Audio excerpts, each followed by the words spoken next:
Hello दोस्तों, हमने पिछले वीडियो में भारतीय राष्ट्रीय कांग्रेस की स्थापना के बारे में आप लोगों से चर्चा किया था। अगर आप नहीं देखे हैं वीडियो तो डिस्क्रिप्शन में लिंक मिल जाएगा, वहां से आप जाके देख सकते हैं। आज हम कांग्रेस के प्रारंभिक स्वरूप अर्थात उदारवादी राष्ट्रवाद के बारे में पढ़ेंगे। तो वीडियो को लाइक करें, चैनल पर अगर नए हैं तो सब्सक्राइब करें और अपने दोस्तों के साथ शेयर करें। शुरू करते हैं उदारवादी राष्ट्रवाद। भारतीय राष्ट्रीय आंदोलन में उदारवादियों की भूमिका। भारतीय राष्ट्रीय आंदोलन की वास्तविक इतिहास कांग्रेस का इतिहास है, जिसकी स्थापना 28 दिसंबर 1885 को हुई। इसी संस्था के द्वारा भारत को 1947 को ब्रिटिश के चंगुल से छुड़ा लिया गया। 1885 से लेकर आजादी तक कांग्रेस के इतिहास को 3 चरणों में विभक्त किया गया है। पहला उदारवादी चरण 1885 से 1905, उग्रवादी चरण 1905 से 1919 और गांधी युग 1919 से आजादी तक। तो पहले हम पढ़ेंगे उदारवादी चरण 1885 से 1905। भारतीय राष्ट्रीय कांग्रेस के प्रथम चरण को उदारवादी चरण के नाम से जाना जाता है, क्योंकि इस काल में कांग्रेस की नीतियां, सिद्धांत व उद्देश्य पूर्ण रूप से उदारवादी थी। उदारवादी के अधिवेशनों के प्रस्ताव, नीतियां और उद्देश्य व कार्य प्रणाली के विवेचना से स्पष्ट होता है कि इनका स्वरूप उदारवादी है।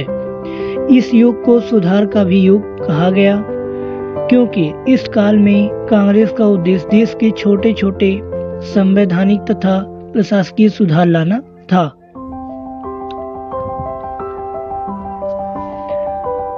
उदारवादी नेताएं देखेंगे कौन कौन से थे।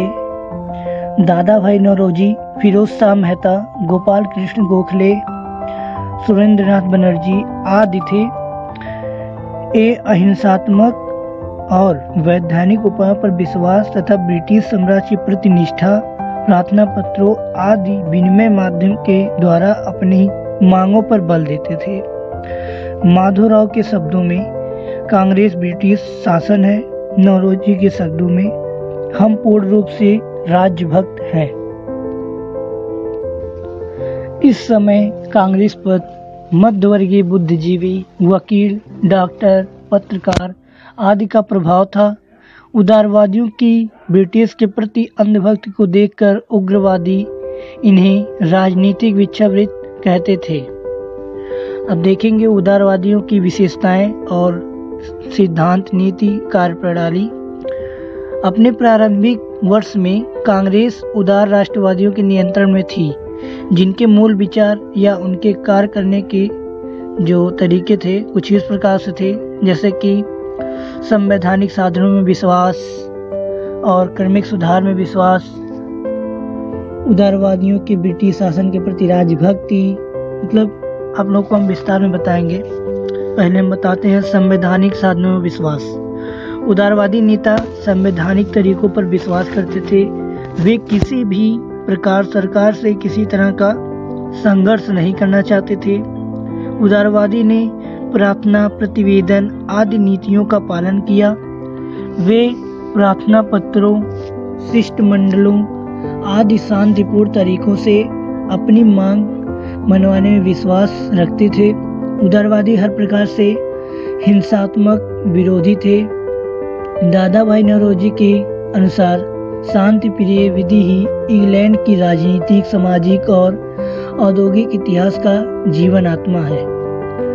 और दूसरा देखेंगे जो है उदारवादियों का ब्रिटिश शासन के प्रति राजभक्ति। उदारवादियों का मानना था कि अंग्रेजों ने ही भारतीयों को आधुनिक एकता के सूत्र में बांधने और लोकतांत्रिक शासन व्यवस्था को समझने में महत्वपूर्ण योगदान दिया है। इसलिए उदारवादी हृदय से राजभक्ति स्वीकार करते थे। दादा भाई नौरोजी के शब्दों में आगे हम पुरुषों की तरह बोले और घोषणा करें कि हम पूर्ण रूप से राजभक्त हैं। क्रमिक सुधार में विश्वास। उदारवादी क्रमिक सुधार पर बल देते थे। वे क्रांतिकारी परिवर्तन में विश्वास नहीं करते थे। मुख्य रूप से विधान परिषदों, नौकरियों, स्थानीय संस्थाओं तथा सेनाओं के सुधार में पक्षधर थे। वे धीरे धीरे सुधार पर बल देते थे। दूसरा देखते हैं, ब्रिटिश के साथ संबंध भारत के हित में समझना। उदारवादी नेता विश्वास करते थे कि ब्रिटिश के साथ अच्छा संबंध बनाकर रखने से भविष्य में भारतीयों की प्रगति होगी। डलहौजी के शब्दों में, कांग्रेस ब्रिटिश शासन की विरोध करने वाली संस्था नहीं है, बल्कि उसका सहयोग और उसकी नींव को मजबूत करने वाली संस्था है। अंग्रेजों की न्यायप्रियता में विश्वास। उदारवादी नेताओं को अंग्रेजों के नेताओं पर पूर्ण विश्वास था और उनका मानना था कि अंग्रेज उचित समय पर यह स्वशासन अवश्य देंगे। इसी कारण उदारवादी उनके प्रति निष्ठावान थे। दूसरा देखेंगे, राजनीतिक स्वशासन की प्राप्ति। उदारवादियों का अंतिम लक्ष्य स्वशासन की प्राप्ति थी। उदारवादी ब्रिटिश के अधीन स्वतंत्रता की मांग रखते थे, जिसे उपनिवेशिक स्वशासन कहते थे। अब आलोचनात्मक मूल्यांकन देखते हैं।